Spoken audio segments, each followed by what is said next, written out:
Welcome to the Tudor Dixon Podcast. Today, I want to dig into all things Middle East because I think many of us are learning all about this region of the world, and I see a lot of people on social media making assessments of the situation.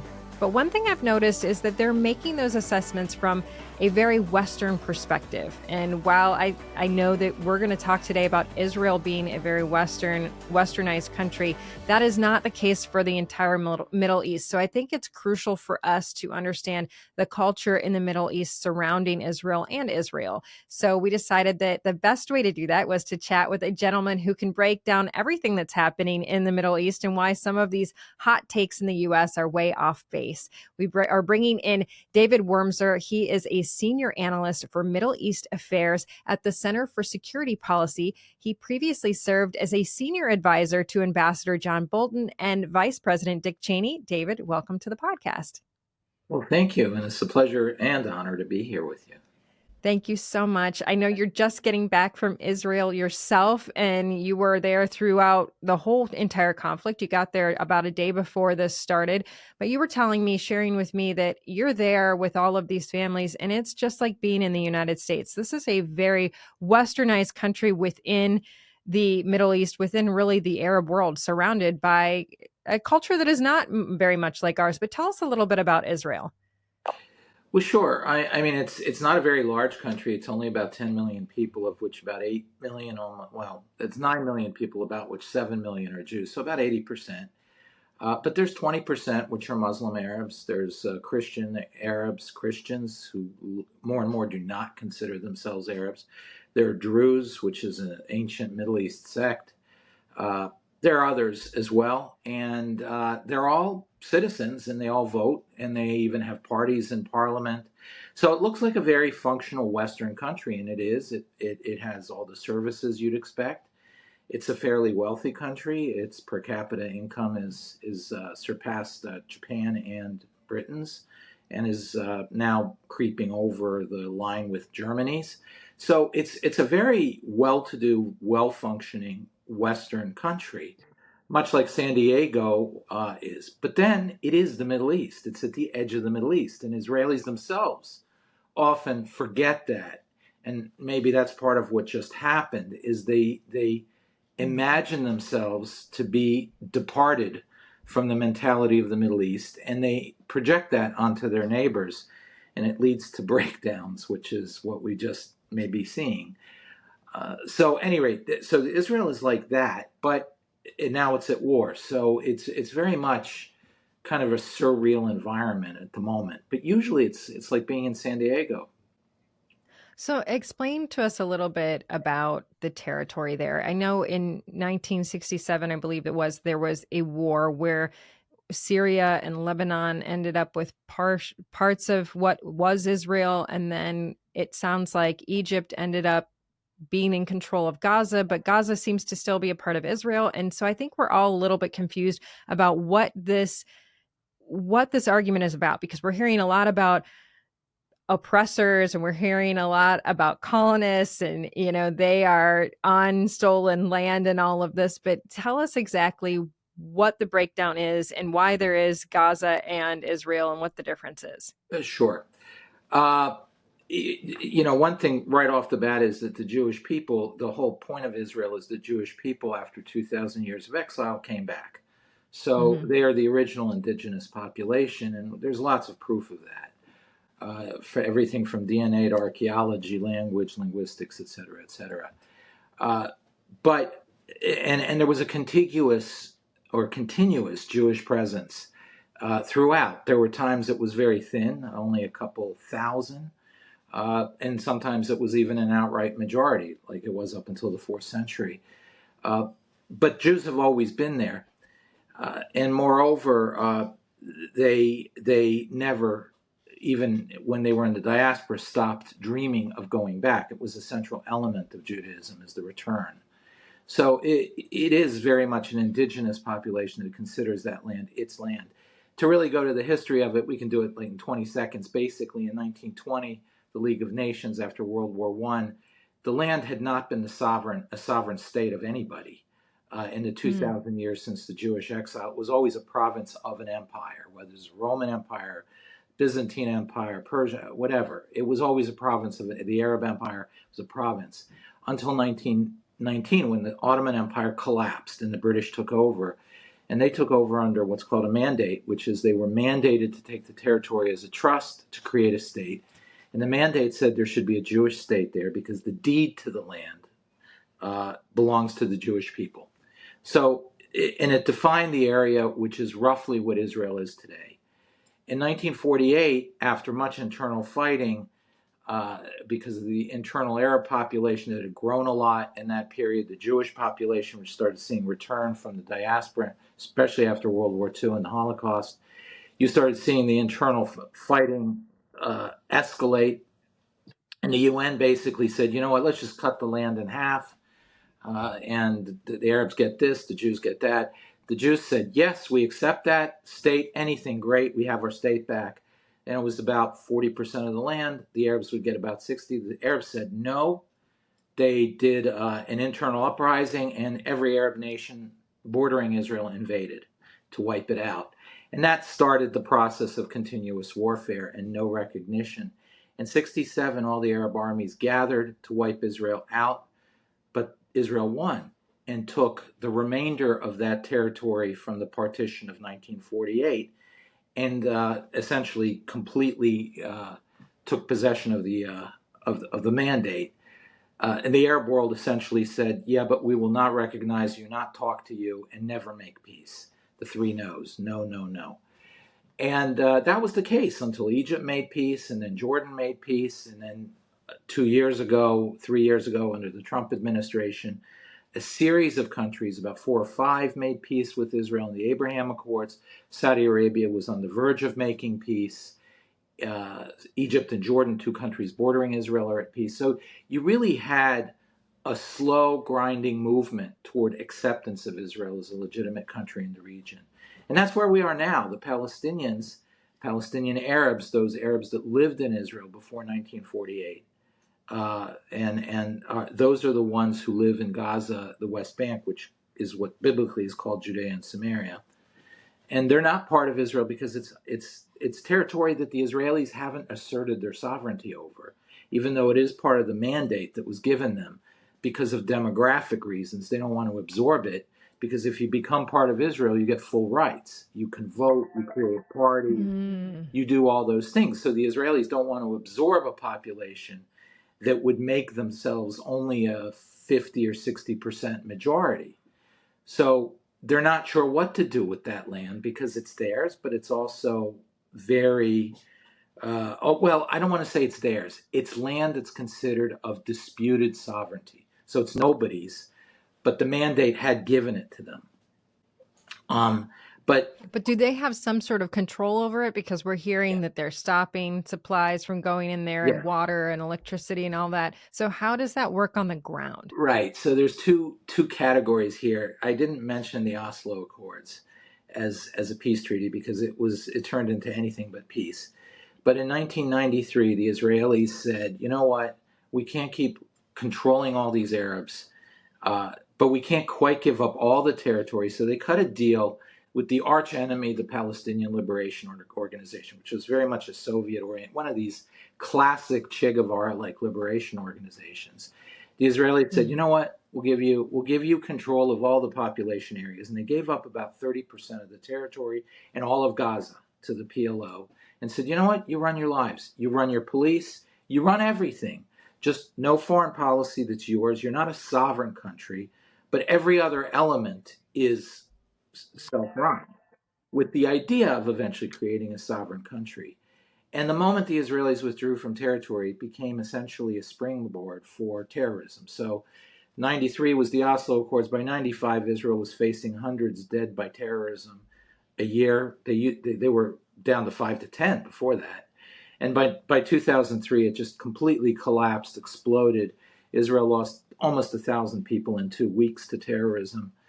And they essentially had to tighten their control. They didn't take back control of the cities, but they tightened their control and used hot pursuit pretty free-handedly after that. So if they see a terrorist or see terrorism emerging in the West Bank, they go in, which is why you did not see very much violence this round from the West Bank because it just was never allowed to grow.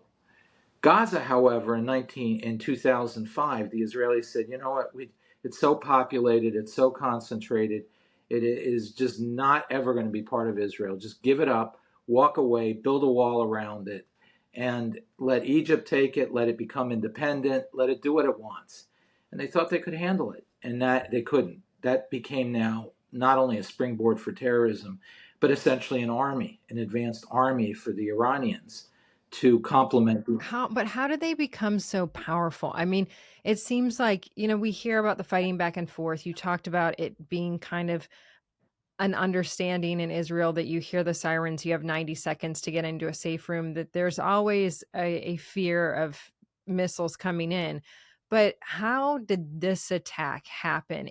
It seems like for this attack to happen, for them to somehow get through all of their defenses, come in with these paratroopers, exact this kind of horrific attack against the Israeli people, that would take millions of dollars, if not billions of dollars, and years of planning. Yes. Well, the Hamas is awash with money. It gets money from Qatar. It gets most of its money, almost, I've heard up to 90 some percent from Iran. And it also gets money from the United States, the Europeans, the UN, supposedly as humanitarian aid, which is good-natured in intent. But we saw the United States gave a lot of money in the last 2-3 years to lay down new water pipes in Gaza so that everybody would have fresh and good water. And Hamas dug up those pipes, cut them to pieces, and are using them for missile fuselages.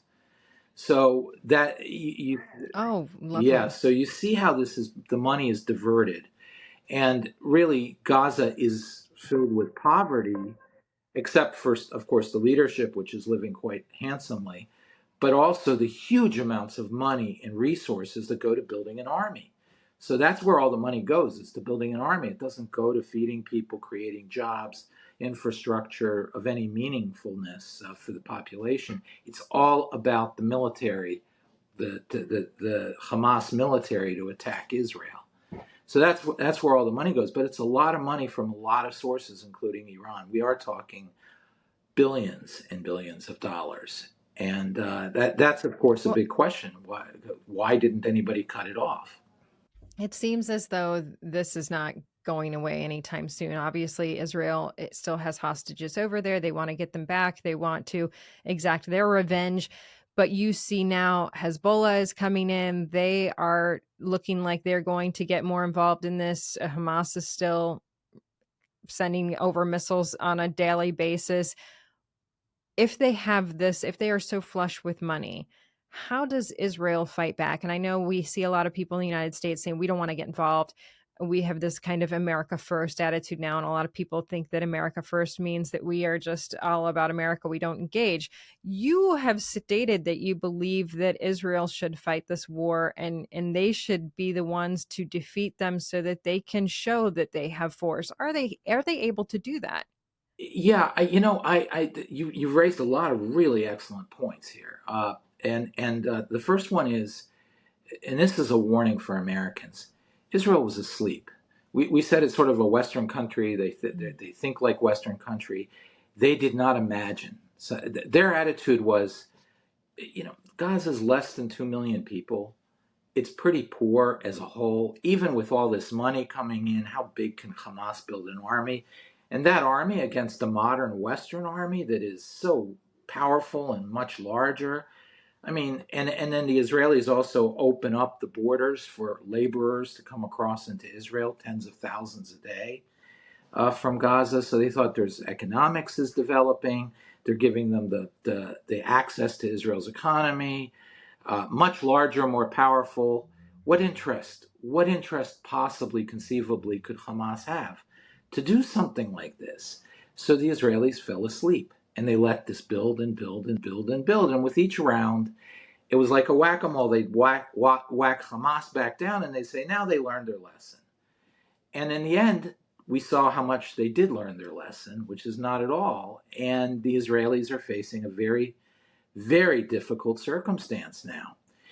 So, and I think this is a microcosm for the West, is that we project to the world and we don't quite understand that there is a threat emerging globally that we're kind of asleep toward.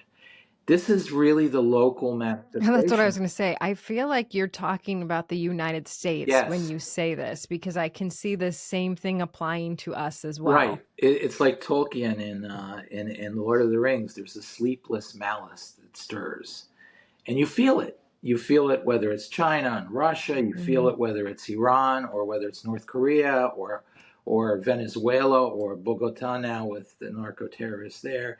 You feel that there's this crowd out there that is stirring, and it means ill for the West, and it feels America's limping, and it's challenging the system at the edges. Now Israel is the edge, so that's where you see the challenge. But it's really, I think, part of the larger challenge emerging in the West. And the Israelis suffered every single illness the West has. The kids didn't ever think they'd fight wars. They're more worried, just very much like Western kids had all these weird ideas, et cetera, et cetera. And I mean, even when we see the kids that were at that festival, they were celebrating peace and it yeah, sounds they like had a a Buddha. lot of Yeah, these areas that were invaded were like, we're going to make peace with these folks. And right. they felt like they were going to be the next generation to bring everyone together. And Yeah. that must have been a big wake up call. Yeah, it's a big wake up call, and many of them now are in uniform and on the border. So those Mm. that survived, there was in that peace festival, that was where the greatest death toll was, about 270 people, I think, in that concert. But at any rate, so you do see that sort of reality collapse that the Israelis have. So now they're trying to deal with this reality collapse. What do you do about Gaza? I mean, this is a populated area, urban warfare. So they're trying to warn the population in the north of Gaza, go south. By the way, we're not talking very large areas. Israel as a whole is only about 50. This includes the West Bank and Gaza. Israel and the West Bank and Gaza wide, it's only about 60 to 70 miles. From very Oh, top to the wow. very bottom of Israel is only about 200 miles. So you're talking about a whole country, the whole conflict, in a state about the size of Connecticut. So Gaza is much smaller than that. It's part of that equation. So the Israelis told North Gaza to move south so that they don't have to do urban warfare. But Hamas essentially is threatening the population that they'll kill them if they move south. Because they use them essentially as a human shield. So the Israelis are really in a very difficult place. But then you also have the larger realization the Israelis had, which is, why didn't deterrence work? uh, what Hamas must have known, that Israel's reaction after this is going to be to destroy them. So why did they do it? Who commits suicide? And the answer that the Israelis feel is, like a suicide bomber does what he does, and you can't deter him to advance the strategic goals of the terrorist organization. There are suicide terrorist organizations that operate to advance the strategic goals of their patrons, which in this case is Iran. So the Israelis look at this not as a Palestinian Israeli or even as a Hamas Israeli fight. They look at it as the local part of an Iranian Israeli fight, specifically the Iranian regime. Because the Israelis really, they have a lot of connections with the Iranian opposition, the uprising in Iran, and so forth. They're working very closely a lot with them, and so forth. So there's a lot of people to people interactions, but the government of Iran, of the Ayatollahs and Israel, of course, are mortal enemies. So the Israelis see that to be one of the main strategic points here. And if that's the case, then the sort of war they have to fight is far bigger and broader than just Gaza. And that is where the Israelis are right now. They're essentially collapsing what would be normally a 10-year strategic debate, contemplation, public argument, and they have to make decisions within a week or 2 weeks that normally take nations a decade to make, that shape their strategic environment. But one of the things they do realize is that their image of power has been shattered. They're in a region where the strong horse and not a lame donkey survives. That peace with their Arab neighbors was in part anchored to the idea that their Arab neighbors felt threatened by Iran and others, and they saw Israel as a strong horse that was consistent and to some extent even replacing America as America withdrew some of its power from the region. So they understand both peace and war now rides on their ability to restore their image of power.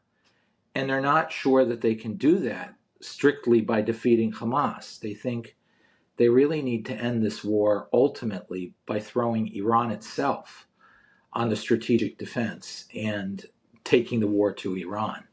That seems really Yeah. scary to go to a country that size with that much. I mean, in the last, 2.5 years, they've been able to amass tens of billions of dollars through oil production. And how much of that is because of the change in our oil policies in the United Oh, I States? think a lot of this has a lot to do with that.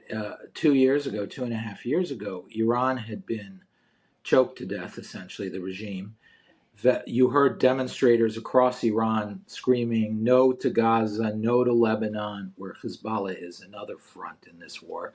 No to Hezbollah, no to Gaza, no to Yemen, which is yet another front. Yemen tried to send missiles into Israel. Yemen, which is almost 2,000 miles away, south of Saudi Arabia. So you heard Iranians say no to Yemen, no to Gaza, no to money, Iran for Iranians, which meant we don't want to waste. We're poor. We want our money for ourselves. We're starving. We don't want to sacrifice for all these people all over. Iran for Iranians. It was essentially an Iran first sentiment among the population. They were angry at their government. And the government was becoming bankrupt. It was down to $4 billion of foreign reserves, which is nothing really. And they need that money. They need that money to buy weapons and technology from abroad. They need that money to send abroad to Hamas, Hezbollah, Yemen, etc., to have these proxies that they can employ. They need that money to pay their own services, security services of repression, to kill other Iranians that try to rise up. There's a lot of money involved here, and they were running out. So when the Biden administration comes, it never formally lifted sanctions, but it didn't stand on imposing them. So Iran managed to, in the last 2 years, have over $100 billion a year of income from oil that is technically sanctioned but isn't being sanctioned. The United States has allowed in various deals other countries to unfreeze their assets, so there's tens of billions there. And then we had the latest deal, which is America itself to get its hostages out, 4 or 5 of them, paid between $6 and $8 billion directly, and from what I'm hearing, anywhere between $25 and $40 billion indirectly through unfreezing assets of other countries and so on and so forth. So Iran now has a lot of money. And a lot of that money wound up in Hezbollah, which is bearing down on Israel in the north. And by the way, that's a hot front. Israel's already lost. Why does Iran want so badly to go after Israel? I mean, if we look at the Trump administration had obviously ratcheted back anything that they could make. They were in a situation where they didn't have a lot of power. They didn't have the ability to go after these weapons. When you're talking about these sanctions, it was preventing them from making all this money. And then Biden gets into office. It really defies logic that Biden would say, we're going to let the world's sponsor of terror just rake in cash and prepare. But you look at the murder of taking Soleimani out, and then Biden gets into office pretty quickly after that. And if you follow the supreme leader's tweets, or whatever we want to call him, the ultimate dictator in Iran, he has been pretty clear that he wants to exact revenge on Soleimani's death. And so he's said that really, I mean, almost weekly since then. Is this some sort of revenge for him to go after Israel? Is making this unrest and causing this kind of, diversion out in the Middle East, is this a way that you could actually create a world war? Yeah, both, again, a lot of really good parts of your question. I mean, first of all, yes, this is, if you go back to Soleimani, it's part of a larger thing that the United States was choking Iran, and the Israelis felt a tailwind. They felt backing to take on Iran. But most importantly, the Saudis, the United Arab Emirates, Bahrain, Morocco, a whole series of countries felt that the West and Israel they have their heads on correctly, they're sober.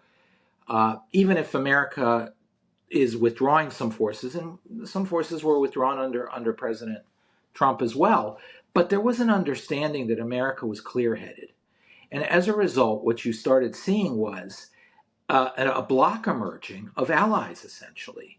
You had Israel, the Saudis didn't cross the threshold to peace, but the truth was there was huge amount of under-the-table interaction, some of which very, very powerful strategic interactions that really meant more than any formal peace treaty. UAE crossed the line and made peace, as did Bahrain and Morocco and several other countries. So all of a sudden, here was Iran, not only denied money, but it was denied. It began to see this strategic bloc emerging to its south, that on one side could link up to India, and on the other side link up to Greece, that really is beginning to provide a strategic alliance that bears down on them, which is part of the reason why you started seeing the Iranian people rising up, because they felt their regime was under siege, and they felt maybe now's the chance to free themselves. And that had, but that was all contingent on removing the Palestinians from having veto over peace, because the Iranians had, of course, Hamas and a lot of influence over even the Palestinian Liberation Organization, the Palestinian Authority, which is still ruling in the West Bank. Basically, the Iranians have huge influence over all the various factions among the Palestinians. So the moment that the Saudis, the Bahrainis, the UAE, Israel, and the United States all agreed, the Palestinians can't have a veto here. Israel can make peace with these countries directly without solving the Palestinian issue. The Iranians lost their leverage. But there was also born this war, that the Iranians realized the way to destroy this alliance, which, remember, just before this war broke out 3 weeks ago, we were in advanced stages of discussion with the Israelis and the Saudis about to reach peace, a formal peace. The Biden administration reintroduced the Palestinians and kept trying to reinsert the Palestinian question in that framework, because they were so upset that, it's sad to say, but I think they just never forgave Trump for making peace without the Palestinians. And so they constantly re-injected them. And that gave the Palestinians a lot of leverage to start blocking this. But moreover, it set the stage for the Iranians pushing the Palestinians into this massive explosion. So I think it has a lot to do with that the Iranians are trying to burst the bubble of this Western alliance, which strategically created momentum on behalf of Israel, on behalf of the moderate Arabs, and on behalf of the United States. And Iran looked like it was in the strategic retreat. Now, all of a sudden, the Israelis look weak, battered. The Iranians are saying, look, you're a spider web, you're falling apart. The Saudis are running for cover, are scared. They're not sure the Israelis are going to do what they need to do. The Americans are confused and reaching out to the Iranians and trying to calm things down, and not seeing it as a strategic event between Israel and Iran. America's still living in the paradigms of the first 2 years of the Biden administration. They want to have, Israel may be able to knock out Hamas, but let's reintroduce the Palestinians again, and Iran, we can still make a deal for region. So everybody's sort of running for cover, and there are the Israelis standing all alone facing this war now. And that really tells you the direction the war has to go. It has to end in a tremendous Israeli victory that restores its image of power, and through it, the Western alliance feels confident and begins to restore itself, and the momentum in the region changes. the last part of your question about Israel fighting alone, I think that's a critical point, because if Israel relies on American troops, and it's never in its history relied on American troops to fight its wars, it's always fought alone. If this time it's different and it uses American forces in any shape or form other than maybe resupply or perhaps shoot down a missile or two that's coming from Yemen, if American boots on the ground are fighting for Israel, then it proves the point that Iran is trying to make, that Israel is not a viable country. It's a colonial Western country that relies on American troops to survive. It actually confirms Israel's weakness. It doesn't confirm Israel's strength. So Israel really needs to win this war on its own, and it needs to come out of it very strong so that the Saudis and others feel the confidence to proceed with this peace alliance that is really a strategic alliance and anchors the Western interests, while the United States really needs to focus in Asia and Europe and really can't continue to put so much strategic capital in the Middle East. Well, before I let you go, I appreciate the fact that you've gone through all of this with us and explained it to us. But before I let you go, what is your prediction on this? Can Israel do that? Israel can do it. It has the power. It's woken up. I mean, Israel, when they called up the reserves, they didn't have 100% turnout. They had 170% turnout, which was a problem. They didn't even have enough weapons for some of the people, which is why you're seeing this massive airlift of American aircraft coming and bringing simple things, guns, helmets, etc. The Israelis literally didn't expect so many soldiers units mobilize themselves without being asked to mobilize. So Israel, the country is very powerful, very strong. It has the power to do what it needs to do, but it's a dreadful. I mean, when I kept talking to Israelis, there is a sense of optimism, but there's also a sense of dread. They know the cost will be huge, but they're willing to pay it. It's, I suppose, where America was after 9/11 and certainly after Pearl Harbor, which is we know what we're up against after Pearl Harbor. And so the Israelis are similar, that they know what they're up against, and they know they're going to pay a price, and that what they paid 3 weeks ago was a down payment on a bigger price. But they're willing to pay it now, and they've woken up from the slumber. And by the way, they're screaming at everybody who comes there, America, wake up. Europe, wake up. South Korea, wake up. Japan, wake up. Especially South Korea. This can happen to you. A lot of Hamas's weapons were North Korean. So North Korea can do this. So, but they have the power. But it is a dread. There is a sense of dread that the cost will be very high. But my sense is they'll do it. That I think what you've been saying is really how we've felt here. We're kind of screaming, you're letting Chinese companies come into the United States. You're selling U.S. land to the Chinese, which they would never allow us to go in there and buy land. We are allowing our enemies to come across our border every single day. How can we be in this situation? And as we've watched this happen in other countries, I mean, if you look at Germany right now, it doesn't look a lot like Germany. If you look at Sweden, they're dealing with a whole bunch of issues that they would never have been dealing with 40 years ago, you know? So I think that this message is at a critical time where I think it's time for Americans to say, if you are coming to this country, are you coming here because you want to be an American? And we were just having this conversation over dinner the other night. It was like, hey, we've always kind of felt like we don't care what your background is, what you know, where you come from, who you are, as long as you're coming here because you want to be an American. And that, I think, has been the question that we're seeing right now as these Chinese companies move in and as they are bringing in their CCP operations on the grounds. Wait a minute. No, this is very dangerous. And that's a whole nother conversation. I'm sure we could go for another half an hour talking about that. So someday I'd love to have you back and chat a little bit more. If there's one thing the Americans should take from this war, is that what you just said, that we need to begin to think seriously about our own slumber and the threats that are emerging and the collapse of our border, and the fact that Israel saw Hamas come across the border and do what they do. We're not seeing who's coming across our border. And we know that there Yeah, are I people think who it's are doing key what you said earlier about they were bringing folks across to work every it. day. And this was like, yeah, they felt like peace was happening. They felt Absolutely. this comfort level that they should not have felt. And I think that it's hard to see when it's happening.